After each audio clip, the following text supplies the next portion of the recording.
त्यांना फसवण्याचं काम हे सरकार करेल आणि मनोज जरांगे पाटलांचं नाव बदनाम व्हावं अशा पद्धतीचा डाव हे सरकार रचेल म्हणून मी सांगितलं होतं। याचं कारण असं आहे की मनोज जरांगे पाटलांना प्रत्येक वेळी आश्वासनं कोण देतं? कधी एकनाथराव शिंदे देतात, कधी आता सध्या फार मोठे झालेले आमचे नेते उदय सामंत देतात, कधी बावनकुळे देतात, कधी ते सातारला मार खाल्लेले कोणते शंभूराज देसाई देतात, आपल्याच पोलिसांकडनं शंभूराज देसाई देतात। मग आता नवीन एक चेहरा पुढे काढलाय, प्रसाद लाड त्यांना त्या ठिकाणी आता शब्द देतात। ह्या सगळ्या आंदोलनाच्या पाठीमागे मी स्पष्टपणे सांगतो, देवेंद्र फडणवीस यांनी कधीतरी मनोज जरांगे पाटलांची भेट घेतली का? कधीतरी सगळ्या पक्षाचे सगळे नेते गेले, पण देवेंद्र फडणवीस कधीतरी गेले का? नाही गेले ना। भर सभागृहामध्ये मी सांगितलंय, भर सभागृहामध्ये की यांनी किती जणांनी कुठलीही आश्वासनं दिली तर जोपर्यंत देवेंद्र फडणवीसांना मराठा समाजाला आरक्षण देण्याची त्यांची तयारी नाही किंवा त्यांची मानसिकता नाही, तोपर्यंत फक्त आणि फक्त काही लोकांच्या तोंडून आश्वासनं देण्याचं काम करवलं जाईल, परंतु प्रत्यक्षपणे मराठा समाजाच्या पदरामध्ये काहीही पडणार नाही। हे मी तेव्हाही सांगितलं होतं, तेव्हाही सांगितलं। सभागृहामध्ये माझी मी भूमिका तेव्हाही मांडली होती। आजही प्रत्येक समाजाच्या आंदोलनाला देवेंद्र फडणवीस गेलेले आहेत, फक्त मराठा समाजाच्या आंदोलनाला देवेंद्र फडणवीस गेलेले नाही। मनोज जरांगे पाटील यांच्या उपोषणाच्या दरम्यान गोळीबार झाला, 2 वर्षाच्या पोरांचे हातपाय तोडले गेले। का गोळीबार झाला? कुणी आदेश दिला? तोपर्यंत मनोज जरांगे पाटील आणि त्यांचं आंदोलन हे संपूर्ण महाराष्ट्रामध्ये कधी पुढे आलं होतं का? मग तो गोळीबार करणारा अधिकारी, हाच अधिकारी त्यांचे मंत्री शंभूराज देसाई आणि ते मकरंदाबा पाटील यांना मारण्यामध्ये हाच अधिकारी होता। त्याला प्रमोशन दिलं गेलं, त्याला पूर्णपणे पाठीशी घातलं गेलं। लक्षात आलं तुमच्या? त्यामुळे जोपर्यंत देवेंद्र फडणवीसांची भूमिका स्पष्ट नाही तोपर्यंत मराठा समाजाची ही अशाच पद्धतीची वातात वाणवा आणि त्यांचा सातत्यानं शब्द देऊन फसवण्याचा उपमर्द केला जाईल। हे मी तर आज म्हणतोच, काल परवा पण म्हणतलोय, पण तुम्ही जरा युट्यूबवर जा आणि आज एक देवेंद्र फडणवीसांच्या सरकारमध्ये कॅबिनेट मंत्री असलेले मंत्री त्यांचं भाषण काढून बघा। या देवेंद्र फडणवीसांचे जाती म्हणजे नावामध्ये फळ आहे, ते फसवणारच। ते हाफ पॅन्ट घालतात, ते आपल्याला मराठ्यांना आरक्षण देतील का? ते फडणवीस आहेत म्हणजे त्यांच्या जातीचा उल्लेख करून त्यांच्या कॅबिनेट मधल्या मंत्र्यांनी भाषण केलेलं आहे, ते आपल्याला मराठ्यांना देतीलच का? आणि त्यांच्यावर काय काय त्यांनी आरोप केलेले आहेत ते एकदा जाऊन बघा आणि ऐका। म्हणजे आम्ही म्हणतो म्हणून नाही, तर त्यांच्या बरोबर काम करणाऱ्या मंत्र्यांना सुद्धा देवेंद्र फडणवीस मराठ्यांच्या पदरामध्ये काय टाकतील याचा काडीचा विश्वास नाही। याच्यावर खरं तर खुलाशेवर बोललं पाहिजे। सातत्याने त्यांचे काही जे चेले चपाटे आहेत ना, ते जेवढं महायुतीनं दिलं तेवढं कुणीही दिलं नाही म्हणून सांगतात, पण काय दिलं त्याचा कधी उल्लेख करतात काय? आम्ही आरक्षण आणलं म्हणून सांगतात। अरे 2013-14 सरकार काय तुमचं होतं महाराष्ट्रामध्ये? बऱ्याच गोष्टी ह्या आरक्षणावर आहेत। या आरक्षणासंदर्भातली अनेक भाषणं मी स्वतः सभागृहात ऐकलेत, अनेक वेळेला अनेक ठिकाणचं मी त्या ठिकाणी वेगवेगळे दस्तावेज मोठ्या प्रमाणात वाचलेत, परंतु आपण छोटा माणूस असल्यामुळे या भानगडीत मी जास्त पडत नाही। पण मी पुन्हा सांगतो, देवेंद्र फडणवीस मराठा समाजाला काही देतील असं वाटत नाही। मोठ्या प्रमाणात अशुद्धुराचा कांड असेल किंवा पाण्याचा मारा सुरू आहे, कशा पद्धतीने आंदोलनाकडे तुम्ही बघता? असं आहे की जंतर मंतरवर दिल्लीमध्ये जे आंदोलन झालं आणि ते आंदोलन चिघळलं आणि त्या आंदोलनाची संपूर्ण देशामध्ये नव्हे जगामध्ये दखल घेतली गेली आणि विद्यमान केंद्रीय सरकारची छितू झाली आणि म्हणून आपली गेलेली लाज झाकण्याकरता म्हणून झारखंडचं विद्यार्थ्यांचं जे आंदोलन आहे ते चिघळवण्याचा प्रकार कोण करतंय ते बघा. कोण करतंय ते बघा. झारखंडमध्ये विद्यार्थ्यांच्या ज्या मागण्या आहेत त्यातल्या 90% मागण्या पूर्ण झाल्या. तिथले मुख्यमंत्री सोरेन, काय नाव, हेमंत सोरेन, तिथले मुख्यमंत्री हेमंत सोरेन आणि तिथले राज्यपाल यांनी त्या विद्यार्थ्यांबरोबर 6 वेळा बैठका घेतल्या. 6 वेळा त्यांच्या 90-99% मागण्या मान्य केल्या.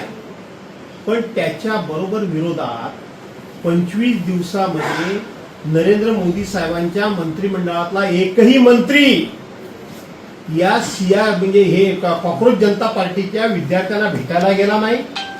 सोनम वांगचुक सारखा एक सायंटिस्ट, शास्त्रज्ञ, उच्च शिक्षण तज्ज्ञ उपोषणाला बसला, त्याच्याशी साधी चर्चा सुद्धा केली नाही. हा अहंकारामुळं यांनी हे संकट ओढवून घेतलं आणि म्हणून त्या संकटाचा कुठे ना कुठेतरी लोकांना विसर पडावा, ते त्यांनी केलेलं पाप ते डायव्हर्ट करण्याकरता म्हणून झारखंडच्या विद्यार्थ्यांचा मोर्चाचं निमित्त करून तो मोर्चा कोणतरी चिघळवण्याचा प्रयत्न करतंय. त्या मोर्चाचा शेवटी कोणतरी प्रायोजक आहे एवढं नक्की. जरांगे पाटलांनी मोदींकडे नवी मुंबई विमानतळाला दिबा पाटील यांचं नाव देण्याची मागणी केलेली आहे. या भेटीमुळे विलीकरणाची नांदी सुरू झाली का असं वाटते का? असं आहे की देशाच्या पंतप्रधानांना कुठल्या तरी विरोधी पक्षाचे लोकप्रतिनिधी भेटले म्हणजे विलिनीकरण सुरू. अहो, ते पंतप्रधान जरी वागत असले ते त्यांच्या पक्षासारखे, परंतु अपेक्षा अशी असते की देशाचे पंतप्रधान, राज्याचे मुख्यमंत्री, जिल्ह्याचा जिल्हा परिषद अध्यक्ष, पंचायत समितीचा सभापती किंवा गावचा सरपंच किंवा माझ्यासारखा आमदार यांनी निवडणुकीकरता पक्ष बघायचा असतो, अन्य वेळेला जनतेची सुखदुःख बघायची असतात. आणि म्हणून नरेंद्र मोदींना पवार साहेबांचे खासदार भेटले म्हणजे विलिनीकरण सुरू झालं असा अर्थ काढण्यात मध्ये माझ्यासारख्या कार्यकर्त्याला स्वारस्य नाही आणि त्यावर भाष्य करून मी माझा वेळ वाया घालवू इच्छित नाही. अर्थ खात्यावरनं रोहित पवारांनी टीका केलेली आहे. अजितदादांच्या अनुपस्थितीत भाजप यांच्या पक्षाची ताकद कमी करत असून राष्ट्रवादीला महत्वाचे अर्थ खाते मिळणं कठीण असल्याचे रोहित पवार यांनी म्हटलेलं आहे. खरंच म्हणाले रोहित पवार. रोहित पवार कशाला म्हणायला पाहिजे? सूर्यप्रकाश इतकं स्वच्छ आहे. केवळ अजितदादा पवारांच्या पक्षाचं महत्व कमी करणं नाही चाललंय, एकनाथराव शिंदेच्या पक्षाचं महत्व सुद्धा कमी करायचं काम झपाट्यानं सुरू आहे. त्यामुळे अर्थ खातं हे त्या अजित पवार गट पक्ष जो आहे त्याला मिळेल अशी अजिबात सुतराम सुद्धा शक्यता नाही. भाजपाची नीतीच अशी आहे की माझं ते माझं आणि तुझं ते सुद्धा माझं, अशी ज्यांची हडेलप्पी प्रवृत्ती आहे त्यांच्याकडून दुसरी अपेक्षा तुम्ही काय करणार? हीच करणार. सुनील तटकरेंच्या विरोधात निवडणूक आयोगाकडे तक्रार केलेली आहे. पक्षाचे संविधान आणि अंतर्गत लोकशाही डावलून सुनील तटकरे यांची प्रदेशाध्यक्षपदी झालेली नियुक्ती घटनाबाह्य असल्याची तक्रार भाऊसाहेब गोरे यांनी केलेली आहे. तर भाऊसाहेब गोरे कोण हे काय खरं तर मला माहित नाही. खरं सांगितलं, भाऊसाहेब गोरे कोण आहेत ते मला माहित नाही. ते एक गोरे म्हणून एक पदाधिकारी होते सोलापूरचे, पण त्यांचं नाव भाऊसाहेब गोरे नाही. मुद्दा असा आहे याच्यामध्ये, खरं तर दुसऱ्या पक्षाच्या अध्यक्षाबद्दल मी बोलणं, काय होईल ते फक्त पाहणं एवढंच आपण ठरवलेलं आहे. संभाजीनगरमध्ये आता मोदींकडे नवी मुंबई विमानतळाला दिबा पाटील यांचं नाव देण्याची मागणी केलेली आहे. या भेटीमुळे विलीकरणाची नांदी सुरू झाली का असं वाटते का? असं आहे की देशाच्या पंतप्रधानांना कुठल्या तरी विरोधी पक्षाचे लोकप्रतिनिधी भेटले म्हणजे विलिनीकरण सुरू. अहो, ते पंतप्रधान जरी वागत असले ते त्यांच्या पक्षासारखे, परंतु अपेक्षा अशी असते की देशाचे पंतप्रधान, राज्याचे मुख्यमंत्री, जिल्ह्याचा जिल्हा परिषद अध्यक्ष, पंचायत समितीचा सभापती किंवा गावचा सरपंच किंवा माझ्यासारखा आमदार यांनी निवडणुकीकरता पक्ष बघायचा असतो, अन्य वेळेला जनतेची सुखदुःख बघायची असतात. आणि म्हणून नरेंद्र मोदींना पवार साहेबांचे खासदार भेटले म्हणजे विलिनीकरण सुरू झालं असा अर्थ काढण्यात मध्ये माझ्यासारख्या कार्यकर्त्याला स्वारस्य नाही आणि त्यावर भाष्य करून मी माझा वेळ वाया घालवू इच्छित नाही. अर्थ खात्यावरनं रोहित पवारांनी टीका केलेली आहे. अजितदादांच्या अनुपस्थितीत भाजप यांच्या पक्षाची ताकद कमी करत असून राष्ट्रवादीला महत्वाचे अर्थ खाते मिळणं कठीण असल्याचे रोहित पवार यांनी म्हटलेलं आहे. खरंच म्हणाले रोहित पवार. रोहित पवार कशाला म्हणायला पाहिजे? सूर्यप्रकाश हे इतकं स्वच्छ आहे. केवळ अजितदादा पवारांच्या पक्षाचं महत्व कमी करणं नाही चाललंय, एकनाथराव शिंदेच्या पक्षाचं महत्व सुद्धा कमी करायचं काम झपाट्यानं सुरू आहे. त्यामुळे अर्थ खातं हे त्या अजित पवार गट पक्ष जो आहे त्याला मिळेल अशी अजिबात सुतराम सुद्धा शक्यता नाही.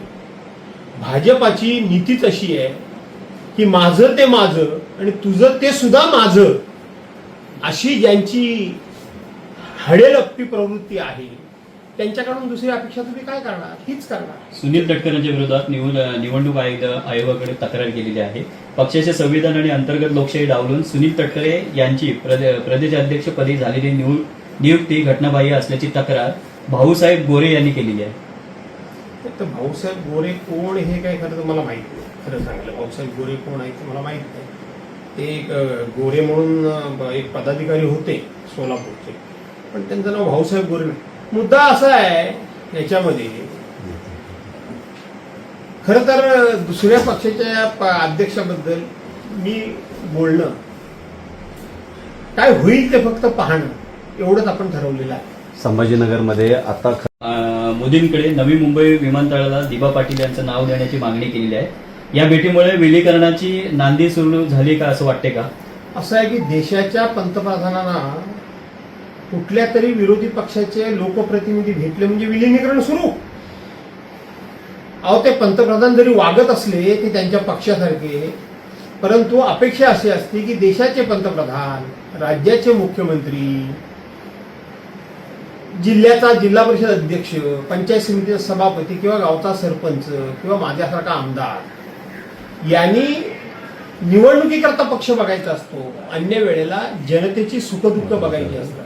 आणि म्हणून नरेंद्र मोदींना पवार साहेबांचे खासदार भेटले म्हणजे विलिनीकरण सुरू झालं असा अर्थ काढण्यात मध्ये माझ्यासारख्या कार्यकर्त्याला स्वारस्य नाही आणि त्यावर भाष्य करून मी माझा वेळ वाया घालवू इच्छित नाही. अर्थ खात्यावरनं रोहित पवारांनी टीका केलेली आहे. अजितदादांच्या अनुपस्थितीत भाजप यांच्या पक्षाची ताकद कमी करत असून राष्ट्रवादीला महत्वाचे अर्थ खाते मिळणं कठीण असल्याचे रोहित पवार यांनी म्हटलेलं आहे. खरंच म्हणाले रोहित पवार.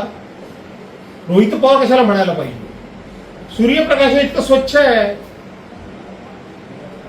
केवळ अजितदादा पवारांच्या पक्षाचं महत्व कमी करणं नाही चाललंय, एकनाथराव शिंदेच्या पक्षाचं महत्व सुद्धा कमी करायचं काम झपाट्यानं सुरू आहे. त्यामुळे अर्थ खातं हे त्या अजित पवार गट पक्ष जो आहे त्याला मिळेल अशी अजिबात सुतराम सुद्धा शक्यता नाही. भाजपाची नीतीच अशी आहे की माझं ते माझं आणि तुझं ते सुद्धा माझं अशी ज्यांची हडेलप्पी प्रवृत्ती आहे त्यांच्याकडून दुसरी अपेक्षा तुम्ही काय करणार? हीच करणार. सुनील तटकरेंच्या विरोधात निवडणूक आयोगाकडे तक्रार केलेली आहे. पक्षाचे संविधान आणि अंतर्गत लोकशाही डावलून सुनील तटकरे यांची प्रदेशाध्यक्षपदी झालेली नियुक्ती घटनाबाह्य असल्याची तक्रार भाऊसाहेब गोरे यांनी केलेली आहे. तर भाऊसाहेब गोरे कोण हे काय खरं तर मला माहित नाही. खरं सांगितलं, भाऊसाहेब गोरे कोण आहे ते मला माहित नाही. ते एक गोरे म्हणून एक पदाधिकारी होते सोलापूरचे, पण त्यांचं नाव भाऊसाहेब गोरे नाही. मुद्दा असा आहे याच्यामध्ये, खरं तर दुसऱ्या पक्षाच्या अध्यक्षाबद्दल मी बोलणं काय होईल ते फक्त पाहणं एवढंच आपण ठरवलेलं आहे. संभाजीनगरमध्ये आता संभाजीनगरमध्ये एफडीआयने मोठी कारवाई केली, त्याच्यावर प्रेसही घेतली. मात्र जो गुटखा जो डीलर आहे तो गुजरात मधला आहे, त्यामुळे ही सर्व कारवाई थांबलेली आहे. असं आहे की महाराष्ट्रामध्ये काय मिळत नाहीये. गुजरात नंतर सगळ्यात जास्त ड्रग्ज मिळते ते महाराष्ट्रामध्ये मिळतं. गोव्याची दारू सगळ्यात जास्त अनऑफिशियल मिळते ती महाराष्ट्रामध्ये मिळते. आणि म्हणून ज्या ठिकाणी काहीही ज्या बंदी असलेले किंवा जे व्यसनाचे असलेले विषय जे आहेत ते सगळे गुजरात राज्यातूनच येत आहेत. तुम्ही गेले वर्ष दीड वर्षातले सगळ्या हे काय ते चरस असतो, गांजा असतो, काय दुसरं असतं मला माहित नाही, पण जे काही हे अवैध धंदे किंवा अवैध पदार्थ जे मिळतात हे सगळे गुजरातवरूनच येत आहेत. गुजरातवरूनच येत आहेत. आणि महाराष्ट्राला मी मागे सांगितलं होतं की महाराष्ट्र हा जवळजवळ उडता पंजाब होतो की काय, अशी परिस्थिती निर्माण झालेली आहे. महाराष्ट्राच्या पोलिसांवर कोणाचाही धाक नाही, किंबहुना अशा गोष्टींच्याकडे कानाडोळा करा असं तर कोणी सांगितलेलं नाही ना. अशी संशय यावा अशी ही तुमची संभाजीनगरची काय तुम्ही या ठिकाणी जी काही घटना सांगताय अशा महाराष्ट्रामध्ये दिवसागणिक घटना घडत आहेत. डिलिमिटेशन बिल आता संसदेत समोर आलेलं आहे, काय वाटतं ते पारित होईल? असं आहे की डिलिमिटेशन बिल हे आता यावेळेला पारित होईल, ते पारित करावं लागेल. या डिलिमिटेशन बिलाचा थोडासा मी अभ्यास केला तर मुळामध्ये मागच्या वेळेला यावेळेला डिलिमिटेशन बिल हे नाकारलं गेलं, बरोबर आहे. सांगितलं काय गेलं की महिला आरक्षण आम्हाला द्यायचं आहे आणि महिला आरक्षणाला विरोध या लोकांनी केला. खरं तर आमच्या देशातला निवडणूक आयोग हा जिवंत आहे का? हा निवडणूक आयोग स्वायत्त संस्था म्हणून त्याला स्वतःचं काय स्वायत्ता आहे की नाही हे त्यांना कळतं का? हा प्रश्न विचारण्याची वेळ आली का? तर ज्या वेळेला हे बिल आणलं गेलं त्यावेळेला 5 राज्यांच्या निवडणुका देशामध्ये सुरू होत्या आणि देशामध्ये निवडणुका सुरू असताना त्या मतदारांच्यावर प्रभाव पडेल असा निर्णय हा महिला विधेयकाचा, असा निर्णय हा डिलिमिटेशन कमिटीचा किंवा डिलिमिशनचा निर्णय निवडणूक आयोगानं वास्तविक, आणि ते स्पेशल अधिवेशन होतं, अधिवेशन रेग्युलर नव्हतं, द्यायला नको होतं. काय चाललंय ह्या देशामध्ये तुम्ही समजून घ्या. तिसरी गोष्ट, महिलांचं आरक्षण तुम्ही जे काय सांगताय ना, हे महिलांच्या आरक्षणाच्या नावाखाली हे देशाची दिशाभूल करतायत, देशाची फसवणूक करतायत, देशाचा विश्वासघात करतायत. महिला आरक्षण हे 23 सप्टेंबर 2023 मंजूर झालेलं आहे.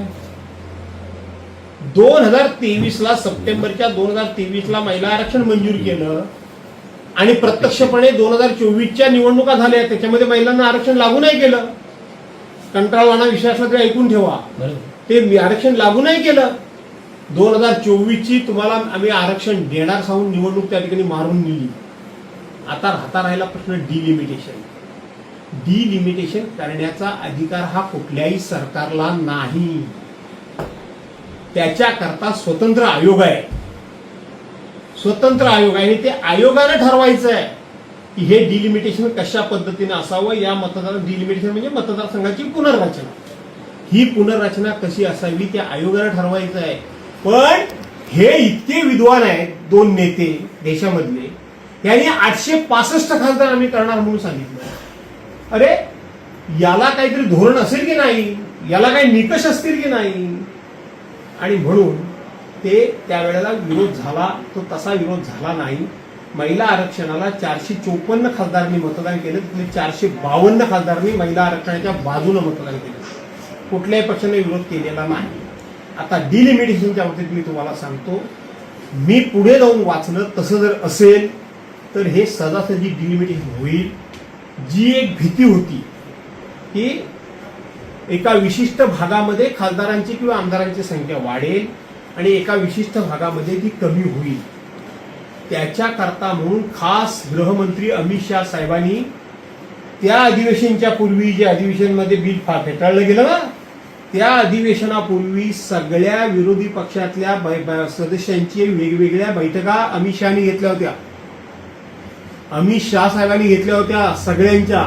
राष्ट्रवादी वेगळी, शिवसेना वेगळी, काँग्रेस वेगळी, समाजवादी वेगळी, सगळे. आणि काय सांगितलं होतं, आम्ही बिल आणतोय, बिलामध्ये तुम्हाला भीती काय आहे की उत्तर प्रदेशमधल्या किंवा उत्तर भारतामधल्या, प्रदेश म्हणता येणार नाही, उत्तर भारतातल्या जागा वाढतील आणि दक्षिण भारतातल्या जागा कमी होतील. तुम्ही पण विरोधी पक्ष नेते ऐकून ठेवा, हे सगळं कमी होतील.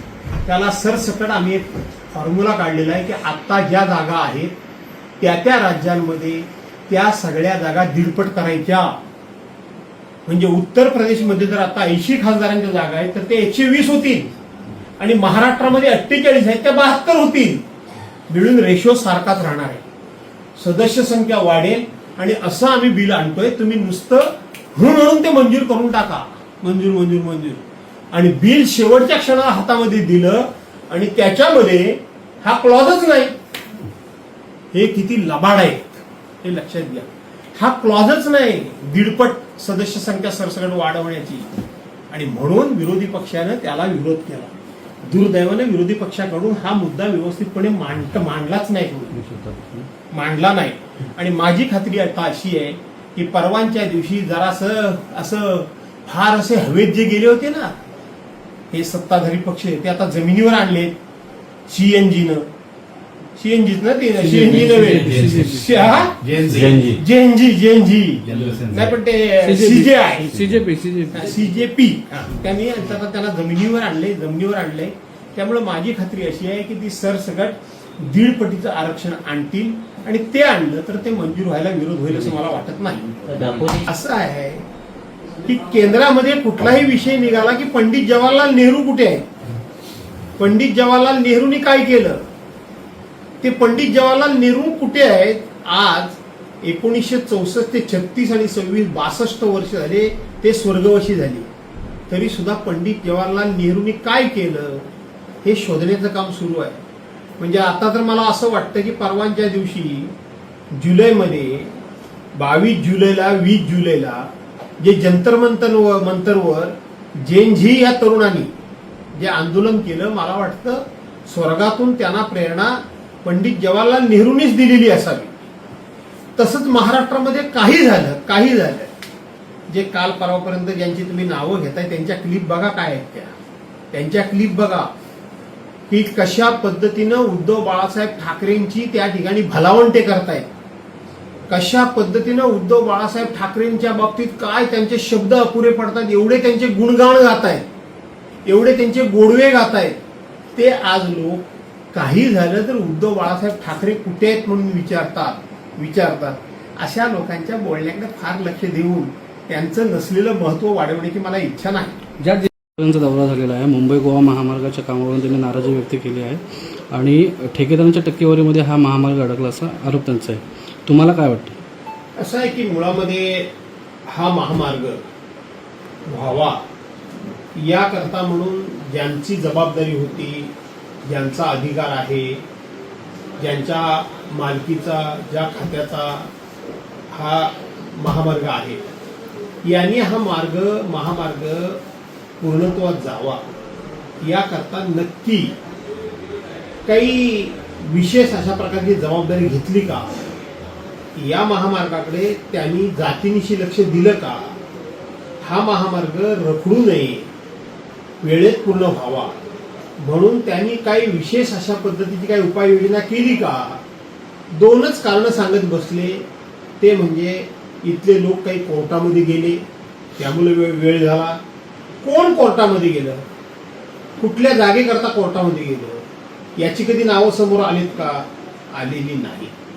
मला लोक 100 वेळा प्रश्न इथे विचारतात, मला एवढ्या शिव्या देतात. कॉन्ट्रॅक्टर काम सोडून जातात. का सोडून जातात काम कॉन्ट्रॅक्टर? याचा कधी खुलासा झाला का? फक्त हवेत तीर चालवणं या पलीकडे हा रस्ता पूर्ण का नक्की होऊ शकला नाही याचं ठोस कारण कधीही संबंधितांनी दिलं नाही आणि ठोस उपाययोजना केली नाही. त्यामुळं हा महामार्ग रखडलेला आहे. त्यामुळे राज ठाकरेच कशाला, आम्ही देखील बोंब मारतोय. प्रत्येक अधिवेशनमध्ये या ना त्या मार्गानं या ना त्या आयुधाचा वापर करून मुंबई गोवा महामार्ग याचा आम्ही विषय कधी काढला नाही असं एक अधिवेशन कुणी पण दाखवा. किती मंत्री झाले? आज 2014 पासून बांधकाम मंत्री म्हणून चंद्रकांतदादा पाटील पण झाले, रवींद्र चव्हाण पण झाले, आज शिवेंद्रराजे भोसले पण आहेत आणि 2014 पासून कायमचे नितीन गडकरी केंद्रीय बांधकाम मंत्री आहेत. सरकार त्यांचं तिथेही आहे इथेही आहे. आणि म्हणून हा रस्ता जाणीवपूर्वक रखडवण्यात आलेला आहे, ही वस्तुस्थिती खरी आहे. पण साहेब त्यालाच फक्त लागून महामार्ग नव्हे तर राज्यातले जे राज्यमार्ग आहेत किंवा ग्रामीण जे आहेत तिथे खड्ड्यांचा जो प्रश्न आहे हा पूर्ण राज्यभरात आता मोठा बनला आहे. पुण्यातलं तर एक पूर्ण MIDC शिफ्ट होते आता आज सकाळी अशी बातमी आली. हे गंभीर वाटत नाहीये? असं आहे की तुम्हाला गंभीर काय वाटतंय यापेक्षा निवडणुकीमध्ये आपण गंभीर का राहत नाही हा लोकांनी विचार करण्याची गरज आहे. आज तुम्ही जर बघितलं तर सोशल मीडियावर दोघांची भाषणं मोठ्या प्रमाणामध्ये व्हायरल होत आहेत.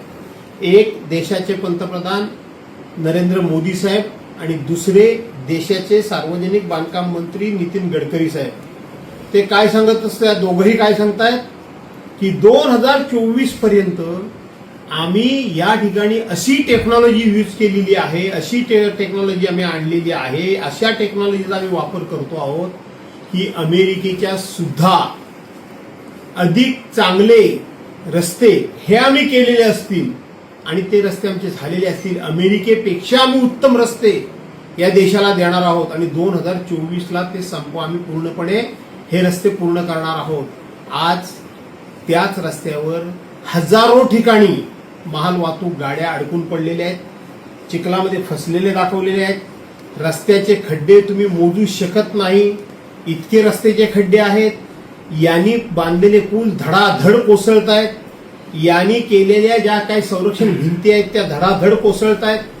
त्यामुळं तुम्ही म्हणता कसं की संपूर्ण राज्य नाही संपूर्ण देशामधल्याच रस्त्यांची अधोगती झालेली आहे हे आता या ठिकाणी स्पष्ट व्हायला लागलं. याला जोडून प्रश्न आहे, जे विरोधक असं म्हणतायत की राज ठाकरेंचा जो दौरा झाला तो त्यांनी उद्धव ठाकरेंना सोबत घेऊन जर केला असता तर अधिक उत्तम झालं असतं. असं आहे की केंद्रामध्ये कुठलाही विषय निघाला की पंडित जवाहरलाल नेहरू कुठे आहेत, पंडित जवाहरलाल नेहरूंनी काय केलं, ते पंडित जवाहरलाल नेहरू कुठे आहेत.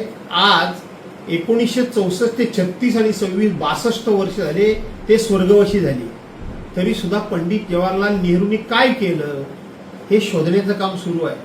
म्हणजे आता तर मला असं वाटतं की परवांच्या दिवशी जुलैमध्ये 22 जुलैला 20 जुलैला जे जंतर मंतरवर जेनझी या तरुणांनी जे आंदोलन केलं, मला वाटतं स्वर्गातून त्यांना प्रेरणा पंडित जवाहरलाल नेहरूंनीच दिलेली असावी. तसंच महाराष्ट्रामध्ये काही झालं जे काल परवापर्यंत ज्यांची तुम्ही नावं घेताय त्यांच्या क्लिप बघा काय आहेत त्यांच्या क्लिप बघा की कशा पद्धतीनं उद्धव बाळासाहेब ठाकरेंची त्या ठिकाणी भलावंटे करतायत, कशा पद्धतीनं उद्धव बाळासाहेब ठाकरेंच्या बाबतीत काय त्यांचे शब्द अपुरे पडतात, एवढे त्यांचे गुणगान गातायत, एवढे त्यांचे गोडवे गातायत. ते आज लोक काही झालं तर उद्धव बाळासाहेब ठाकरे कुठे आहेत म्हणून विचारतात. अशा लोकांच्या बोलण्याकडे फार लक्ष देऊन त्यांचं नसलेलं महत्व वाढवण्याची मला इच्छा नाही.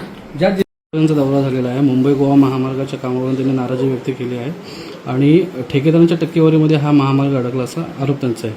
तुम्हाला काय वाटतं? असं आहे की मुळामध्ये हा महामार्ग व्हावा याकरता म्हणून ज्यांची जबाबदारी होती, ज्यांचा अधिकार आहे, ज्यांच्या मालकीचा ज्या खात्याचा हा महामार्ग आहे, यांनी हा महामार्ग पूर्णत्वात जावा याकरता नक्की काही विशेष अशा प्रकारची जबाबदारी घेतली का, या महामार्गाकडे त्यांनी जातीनिशी लक्ष दिलं का, हा महामार्ग रखडू नये, वेळेत पूर्ण व्हावा म्हणून त्यांनी काही विशेष अशा पद्धतीची काही उपाययोजना केली का.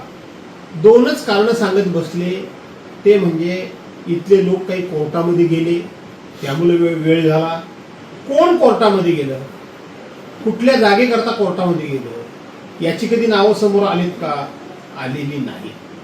मला लोक 100 वेळा प्रश्न इथे विचारतात, मला एवढ्या शिव्या देतात.